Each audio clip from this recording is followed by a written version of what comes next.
an alcoholic father, a mother who didn't want him, a childhood in extreme poverty. Cristiano Ronaldo had a very difficult past. And that's without even mentioning that he used to beg for food.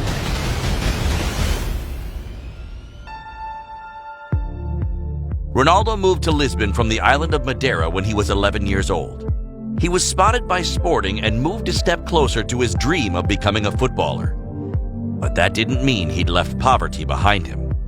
Alone, without his family, he went as far as knocking on the doors of fast food restaurants to combat his hunger. I lived in Lisbon with other kids. It was difficult. We were far from our families. I didn't have any money. We were hungry around 11 o'clock. We lived near a McDonald's. We would ask for hamburgers and any leftovers from a woman named Edna and 2 other girls. Edna and the others came to Cristiano and his friends' aid, and CR7 recognizes that these young women were part of his success. Long before entertaining football fans, they gave him food in his time of need, and he will never forget that. I never found them again. I asked people in Portugal. They closed the McDonald's, but if this interview can help find them, I would be so happy. I want to invite them to Turin or Lisbon to come and have dinner with me because I want to give something back.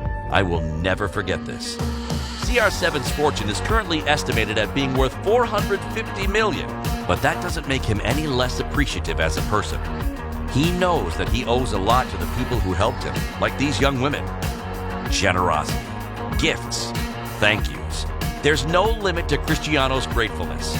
He knows how inspiring his success is.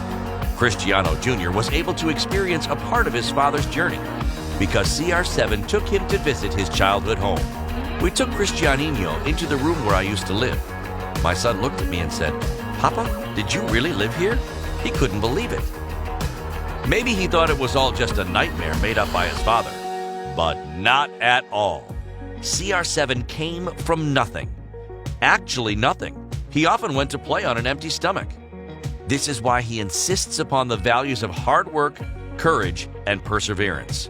They think that everything comes easy in the world. The quality of life, the houses, the cars, the clothes.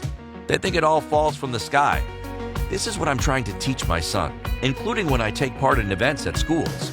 I'm trying to make him understand that these things come from hard work and commitment. 2 key words that Cristiano has applied to perfection. He's gone from being a boy who begged for burgers to a businessman. From a boy dreaming of becoming a footballer to one of the sport's biggest stars. From a very poor child to a fashion icon. Ronaldo will never have to beg for a hamburger again, and that's the best revenge he could take on life.